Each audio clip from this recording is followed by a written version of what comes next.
Bonjour! Vous cherchez des techniques simples de dessin? Vous êtes à la bonne place. Je m'appelle Marjolaine, je suis votre coach créatif de Siwi Art Thérapie. Bienvenue dans cette nouvelle vidéo de février. On va regarder aujourd'hui dans cette vidéo, qui est associée à notre agenda Zen, une intention d'introspection pour le mois de février, ainsi que des techniques simples de dessin pour mettre un peu de relief et un peu de vie dans vos formes pour compléter des mandalas. L'intention associée au mois de février dans notre agenda Zen, dont vous pouvez voir le lien dans les commentaires en dessous de cette vidéo, c'est d'accepter l'imperfection. Tout un défi, hein? On va aller parler de ça tout en dessinant. Justement, juste en dessous, vous allez pouvoir voir un lien qui va vous amener à télécharger des mandalas gratuitement sur lesquels vous allez pouvoir mettre en pratique ce qu'on va voir dans cette vidéo-là et dans les autres vidéos de Siwi Art Thérapie.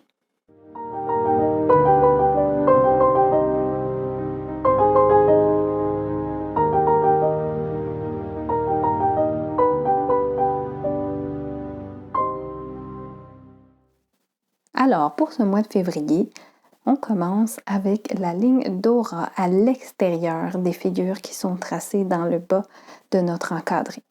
Donc, à l'intérieur de ces motifs de mandala, qui sont déjà tous collés les uns les autres, comme ils le seraient à l'intérieur de mandala, on va tracer cette ligne contour parallèle à la ligne extérieure de la forme et pour lui permettre de lui donner un peu plus d'épaisseur, un peu plus de relief. Vous allez voir après quand on va rajouter de l'ombrage dans la deuxième partie de cette vidéo, qu'est-ce que ça peut nous donner avec des techniques très simples.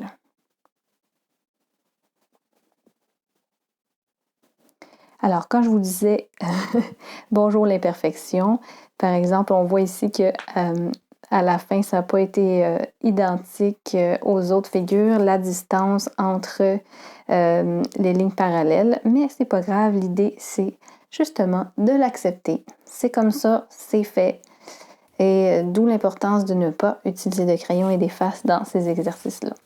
N'hésitez jamais à bouger le cahier, à tourner la feuille. C'est vraiment important. Ça nous aide à répéter des tracés vraiment identiques une fois que vous avez trouvé la position qui vous met vraiment à l'aise. Ici aussi, on a retourné l'agenda pour aller répéter des traits les plus identiques possibles dans nos formes et être vraiment à l'aise avec notre poignet.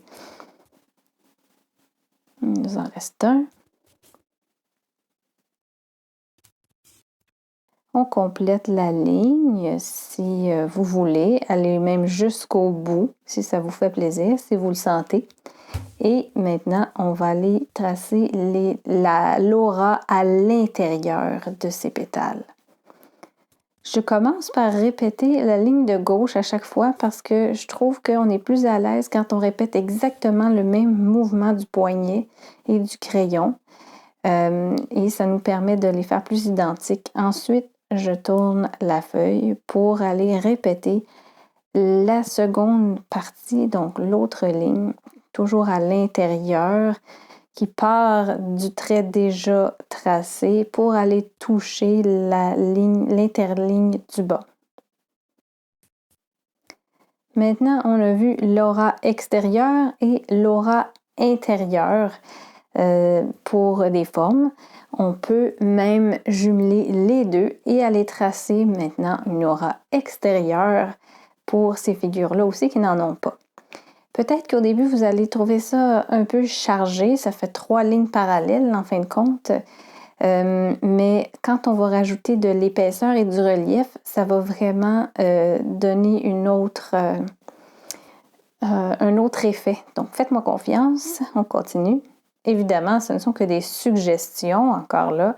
Si vous voulez en faire plus ou moins, c'est vraiment à votre guise. Je fais la même expérience pour les formes du haut. Cette fois-ci, j'ai placé mon agenda debout. À vous de voir si vous voulez le tourner, n'hésitez vraiment pas. Encore là, vous pouvez constater que ce n'est pas parfait. Alors, on a tracé les lignes d'aura à l'intérieur, comme ici. On a tracé aussi des lignes d'aura comme ici. Et vous voyez des lignes d'aura extérieures ici qu'on a faites. Une ligne d'aura extérieure ici aussi. Ce sont des exemples qu'on a reproduits en bas. Maintenant, on va aller voir le remplissage. Quel effet ça donne quand on colorie tout simplement en noir ou d'une autre couleur de votre choix entre les interstices ici pour combler certains vides. J'ai pris une pointe un peu plus fine, quelque chose qui va me permettre de colorier, disons, plus rapidement, même si on n'est pas pressé, mais peut-être plus efficacement.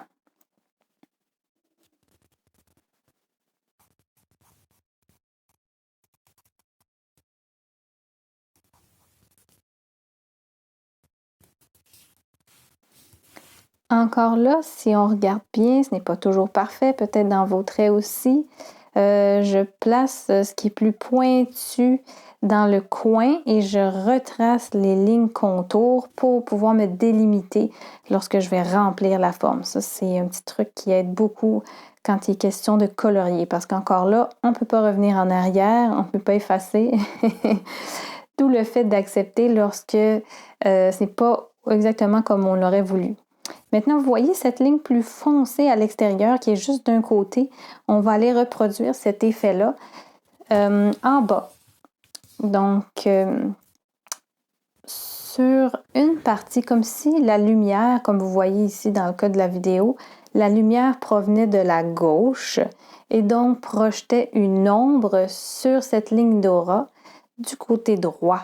Et c'est pour ça qu'on rajoute cette ligne d'ombre qui va vraiment nous donner un effet de relief, de profondeur, comme si cette ligne de motif était posée par-dessus, était vraiment en train de ressortir du fond.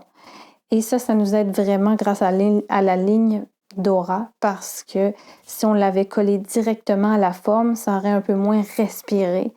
Et on aurait pu porter l'œil à confusion, disons, dans beaucoup de lignes collées. Ça donne un autre effet aussi, bien sûr. C'est nullement des lois immuables que je suis en train de vous enseigner là, mais plutôt des stratégies. Et ce qui est pratique aussi quand on repasse avec un crayon plus foncé, c'est qu'on peut corriger certaines imperfections, justement. En observant les formes qui sont là et le remplissage qu'on a fait à l'intérieur, on va se laisser inspirer de ça pour remplir nos formes à nous. Encore là, ce ne sont que des exemples, des inspirations en fonction de ce que vous aviez en haut de la page.